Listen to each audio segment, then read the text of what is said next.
안녕하세요. 안녕하세요. 오늘 7월의 마지막 날이군요.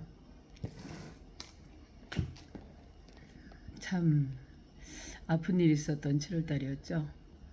7월 18일 날 서희초등학교 선생님께서 그 꽃다운 나이에 23살 만으로 그렇죠. 그 꽃다운 나이에 정말 교실에서 이렇게 생을 마감한 그런 아픈 일이 발생했죠. 사실은 그 일을 계기로 해서 제가 조사를 해봤더니 56명의 교사들이 돌아가셨더라고요. 알게 모르게 이렇게 알려지지 않은 그런 거였고, 이번은 이제 이렇게 알려졌을 뿐이지 초등교사가 가장 많이 돌아가셨어요. 그리고 그거는 주로 우울증과 공황장애가 많으셨더라고요. 이렇듯 교단 현실이 정말 각박하고 어려운 건 사실입니다. 제가 초등교사로 30년 넘은 세월을 하다가 21년도에 퇴직하기까지 저도 우울증과 그런 마음 아픈 병으로 인해서 어, 몇 번의 휴직이 있었죠. 저 같은 경우도. 그래서 송파로 넘어갔던 그 해에 1학년을 담임을 했었고, 그 1학년 담임을 하는 동안에 학부모들하고는 저는 아무 일이 없었어요. 학부모님들하고는 정말 잘 지냈어요. 그리고 저희 학부모님들은 굉장히 어, 따뜻하고, 그리고 또 교육 그 자료를 저에게 많이 갖다 주셨어요. 그것은 교사를 믿게 되면 학부모는 올인을 해주십니다.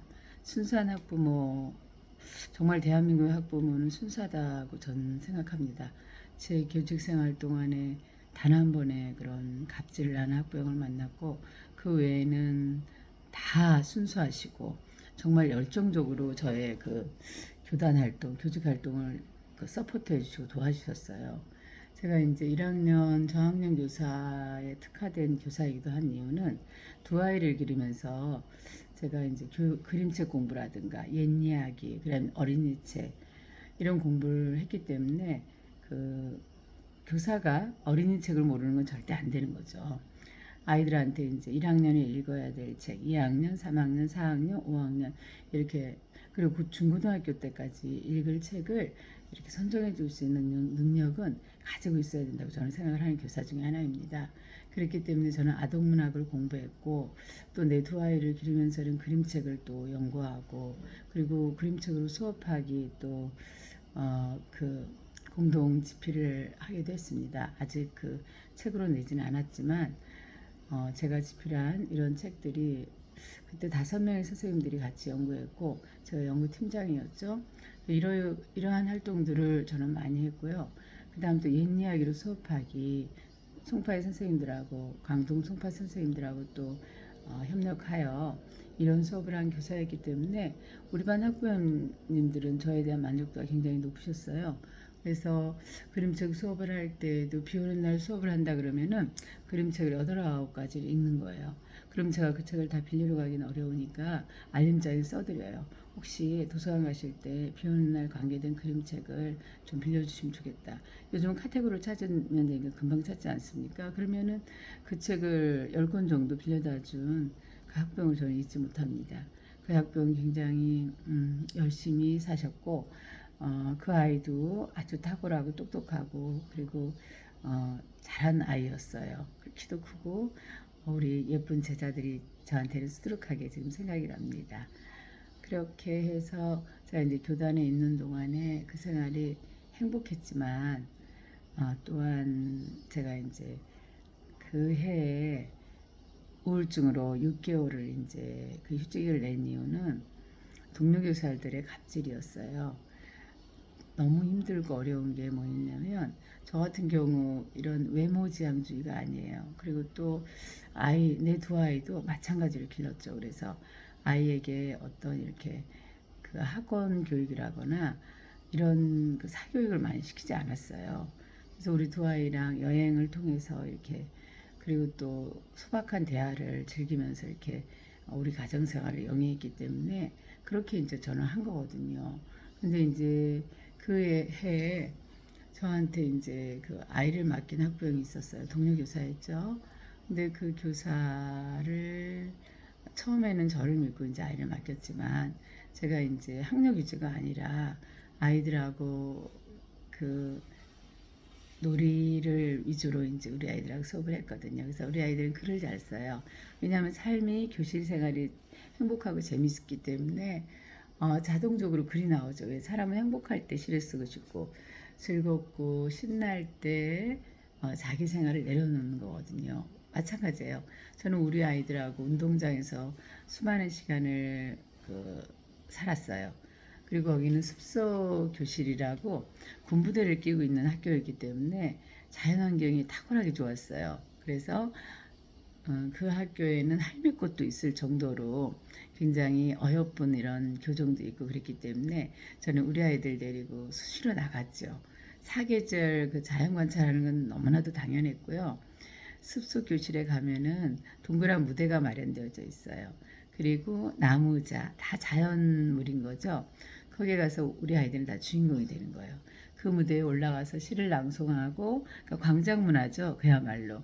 그리고 이제 또 노래를 부르고 3, 4, 5 원하는 친구들끼리 전화하게 했어요. 그리고 소외되는 친구들은 저와 함께 했고요. 그러다 보니까 선생님이 집중하는 아이는 아이들도 또 집중하게 되어 있거든요. 그렇게 돼서 우리 반 같은 경우는 정말 재미나고 즐거운 제가 학교 생활을 했어요. 그러나 이 동료 교사의 그런 왕따를 저를 시키더라고요. 그러니까 제가 이렇게 교육활동을 왕성하게 하지만 동학년 문화에서는 그렇게 잘 어울리지 못한 이유가 우리 송파 제가 겪었던 것만 얘기하는 거지 다른 데는 아닐 수 있으니까 오해하지 마셔요. 저희 그 문화는 잘 사는 문화셨어요. 교사분들의 삶이 굉장히 부유했기 때문에 그분들은 저처럼 이렇게 교육에 대해서 고민하고 이러기보다는 당신 생활들을 즐기는 쪽으로 이렇게 삶의 방향이 가 계셨기 때문에 저는 주로 우리 교실에서 이제 연구를 했고 그리고 그 결과를 교단 일기로 꼭 써놓기 때문에 선생님들하고 같이 어울릴 만한 시간이 많지 않아요. 그런데 너무 아픈 게, 우리 반의 아이를 뒀던 그 학부모가 동료 교사였죠. 그 학부모가 저를 부르질 않아요. 그러면서 옆반에서 여러 가지 음식을 이렇게 사다 먹고 이러고 그러더라고요. 근데 저는 그게 괜찮았어요. 아무렇지 않았어요. 저는 제 생활이 있기 때문에 그런갑다. 다르다 사람은 이렇게 하기 때문에 아무 상관이 없었는데 이상하게 그것이 이제 그 우울의 원인이 되기도 했나 봐요. 그리고 또한 동료 교수라고 공감대가 없었잖아요. 저를 되게 이상한 눈으로 보는 그런 느낌이 있었거든요. 겉으로는 뭐 훌륭하다 뭐 이렇게 표현하지만 아니었거든요. 제가 느끼에는. 그래서 학교 가기가 정말 싫었어요. 그래서 우리 아이들 보는 건 좋아서 그랬지만 제가 오죽하면 교무실 들기 싫어가지고 운동장을 가로질러서 제가 있는 교실로 가고 바로 교실로 들어가고 이런 경험이 많았어요. 그러면서 좀 타인을 기피하는 이런 타인 기피증이 저한테 생기더라고요. 그러면서 이제 그 다음에는 제가 교과를 지원해 버렸어요. 동학년 문화가 너무 싫었기 때문에 교과를 지원해서 6학년 사회선생을 맡았거든요. 근데 그 사회란 과목이 쉽지 않아요. 교육과정을 재구성해서 우리 아이들한테 정말 올바른 역사의식도 심어줘야 되고, 그다음 민주시민 교육을 해야 되는데, 그런 환경이 되어 있지 않고 굉장히 척박했어요. 6학년 아이들을, 7반인가 8반인가 됐었죠. 그럼 제가 사회가 3시간이니까 3, 8, 24, 24시간을 이제 수업을 해야 되는데, 교실이 이제 한 교실을 줬고, 그 교실에서 이제 그 아이들하고 토론 문화 수업을 하고 그래야 되는데, 제가 그때는 이미 제 몸이 망가질 대로 망가져서, 정신적으로 너무 피폐하고 힘들었던 거예요. 그래서 발랄하고 생기 있고, 주도적인 토론을 이끌었던 그런 저의 모습이 사라지고, 뚜삣뚜삣 눈치 보면서 그냥 하루하루를 연명해가는 이런 생활이 되니까 너무 재미가 없어요. 그래서 정신과를 갔더니 의사 선생님이 그러시더라고. 쉬어야 된다고. 너무너무 지친 이런 저의 일상을 들으시더니 6개월의 우울증 진단을 해주시더라고요. 그래서 병가를 내고 쉬었고 쉬는 동안 이제 자연 속에서 머물렀어요. 그래서 아마도 빠른 회복을 가져오지 않았나 싶어요. 그리고 그 다음에는 다시 또 굉장히 생기발랄하게 우리 아이들하고 놀이 위주의 교육을 했어요. 그리고 토론 문화였죠, 우리 반은. 그래서 교육과정 재구성도 아이들이 아이들의 마음을 담은 그런 시를 저는 그 시 공부할 때도 집어넣었지, 어, 모르는 어른들의 말로 된 그런 글은 제가 이렇게 뺐어요. 교사의 제 교육 과정 재구성권이 교사한테는 주어져 있거든요. 그렇게 해서 우리 아이들은 학교 오는 게 굉장히 즐거웠죠. 이야기를 언제나 들려줬거든요. 옛 이야기, 지리산 사냥꾼 아들 이야기, 꽃피는 할아버지 이야기, 여운의 이야기, 우리가 이름만 되면 아는 이런 이야기를 들려주고 난 다음에 교사가 정확히 발문하는 거죠. 그래서 그 이야기를 통해서 이제 토론을 우리는 하게 됩니다. 그렇게 되면 아이들의 생활이 바뀌어요. 마음이 바뀌기 때문에 생활이 바뀌고 그 다음 글이 나오는 거죠.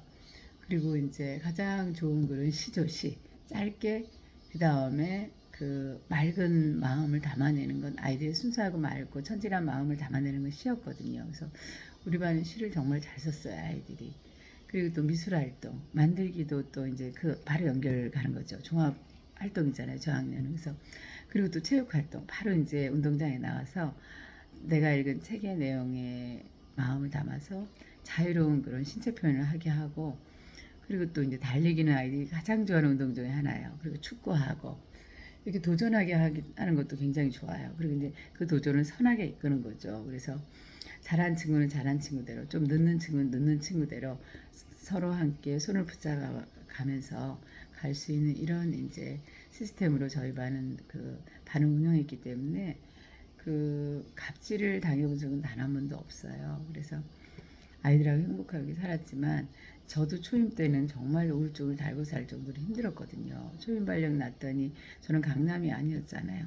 강북이었는데도 강북이고 못 사는 지역이었어요. 그럼에도 불구하고 그 학급에는 또 잘 사는, 잘 나고 싶어 하는 그런 분들이 계세요. 근데 저는 이제 우리 학급에서는 5학년을 했기 때문에 아이들하고 축구를 하면서 매일매일 이제 즐겁고 이렇게 이제 살았는데, 제가 맡은 이제 문해부라든가 이런 데에서는 먼저 문해부를 했던 선생님 저한테 아이를 인수인계 해주시면서 이 아이가 탁월하다고 이 아이를 잘 이렇게 끌어달라는 얘기를 하시더라고요. 근데 되게 힘들었어요. 저는 그런 성향이 아니거든요. 인간은 평등하다고 생각하고 그리고 누구나 다 자유의지로 살기를 바란 그런 교사이기 때문에 그 아이를 제가 똑같이 대했죠. 그랬더니 이제 선배로부터 이렇게 훈계를 당하고 이런 걸 보면서 교육 생활이 교단에서의 생활이 평탄하지 않겠다, 만만치 않겠다라는 그런 예감을 하면서 이게 직업을 잘못 선택한 건 아닌가라는 그런 생각도 들고 굉장히 만감이 교차하는 그 초임 시절이었어요, 진짜로. 그러다가 이제 6개월 만에 해직이 되었지 않습니까? 저 같은 경우는. 제가 뭐 어떤 강성한 뭐 그런 일에 해서 해직이 된 게 아니라 정교지 신문을 저는 본 거예요. 그리고 또 그 당시에 정교협이었잖아요. 전국교사협의 활동이었는데 그 선배님들이 올곧게 이 학교에서 활동을 하셨거든요. 그래서 그 교장의 독선 이런 것들에 대해서 맞서는 분들이 그분들이셨어요. 손을 들고 이제 이렇게 교무회에서 의결권을 있어야 된다 그러면서 평교사를 지원하셨고, 가장 막내인 저의 교육 활동도 지원해 주셨던 분들이 우리 선배님이셨거든요. 그래서 저는 선배님들과 함께 더불어 공부를 많이 했고, 그래서 그 공부의 끈으로 이어졌던 게 정교조로 이어졌던 거고, 그리고 저 같은 경우는 6개월 만에 해임됐는데, 해임된 게 뭐 어떤 커다란 이유가 있어서 해임된 게 아니라 정해주신 보겠냐고 물어서 보겠다라고 얘기를 했고, 집회는 좋으니까 집회에 참석을 했던 거고, 그런 인연이 되어져 가지고 고집을 굽히지 않는 이유로 해직이 되더라고요. 그래서 저는 별로 그렇게 뭐 해직할 때도 뭐 힘들고 그러지 않았어요. 제가 선택했잖아요. 저희 21명의 그런 분회원들이 있었는데 그중에서 저만 해직되었어요. 그리고 이제 제가 일부러 해직되지 말자 했죠. 왜냐하면 우리 대한민국이 우리 국민의 안위를 지켜주지 않았어요. 제가 보기에는. 독립유공자 자식들 지켜졌나요? 절대 아니죠. 아프면 자기 혼자 고스란히 그 간직되어졌어야 됐었고, 그 목숨을 내놓고 나라를 지킨 우리 독립 유공자 자제분들이나 그 외에 우리나라를 위해서 헌신하신 분들이 그늘에서 살았거든요. 제가 보기에 제가 역사 학도로 고대 사학과를 가고 싶었던 그런 사람 학생이었기 때문에 그래서 저는 선배님들한테 해직되지 마시라 했어요. 가정을 이끌으셔야 되는 혼자 지금 외벌이를 하고 있는 선배가 해직된다고 그래서 말렸어요. 교단에 있는 것도 우리 교육을 정상화시키는 일이고 우리 교육의 민주화를 이루는 거다. 그리고 그의 그 20문 다 해직되지 않는 이유가 그런 이유예요. 저 같은 경우는 뭐 결혼 생각도 없고 혼자 살고 이렇게 있었기 때문에 그리고 경제적으로 힘들어 본 적이 없어요. 저 같은 경우는 잘 사는 집 딸이었기 때문에 그래서 그냥 편안하게 저는 혼자 해직된다 했고 대신에 후원회비 10,000원은 꼭 내셔야 된다 그랬는데 인간이 이렇게 약속을 지키는 게 아니죠. 유야무야로 이제 이렇게 후원금이 전달되지 않음으로 인해서 이렇게 와해가 되는 거죠. 뭐 그래서 이제 나머지는 제가 이제 학원 강사를 하든 어쨌든 이제 제 밥벌이는 제가 할 수 있으니까 그렇게 살았던 거고 그때 제가 좋았던 게 문화연대 활동을 할 수 있었잖아요. 저한테 가장 맞는 끼는 연극 그리고 또 시 활동, 시를 쓰는 활동 꾸준히 했으니까 이렇게 예술 활동이 저한테 맞더라고요. 그래서 해직돼서 저는 자유롭게 예술 활동을 했습니다. 그리고 교육선전부 일을 했기 때문에 이렇게 분위기를 띄우는 이런 일을 했고 MBC하고 한겨레 신문사에서 자료들을 받아와서 그 자료를 편집해서 창교육의 함성을 비디오테이프를 만들고 이렇게 교사를 나오니까 훨씬 더 재미나고 즐겁고 행복한 일들이 저를 기다리고 있었습니다. 그렇게 해서 살았던 기억이 지금 갑자기 나는 이유는 우리 거룩한 죽음을 선택한 서희초 교사가 정말 힘들었을 거라는 그런 공감대가 가장 높은 교사이기도 합니다. 우리 후배 명복을 빌면서 가장 좋은 곳으로 영면했을 거라고 저는 장담합니다. 우리 남은 자로서 교육이 공교육이 정상화되는데 이 안목 분명히 헌신할 거라는 거를 우리 후배에게 제가 약속해 줬습니다. 좀 길어졌네요. 오늘은 감사합니다. 오늘 7월의 마지막 날 우리 딸의 생일이기도 합니다. 그래서 우리 딸하고 이제 즐겁고 또 행복한 시간을 보낼 것이고 또 가족의 소중함이 여러분들 많이 느껴지시죠? 저도 그렇습니다. 감사합니다.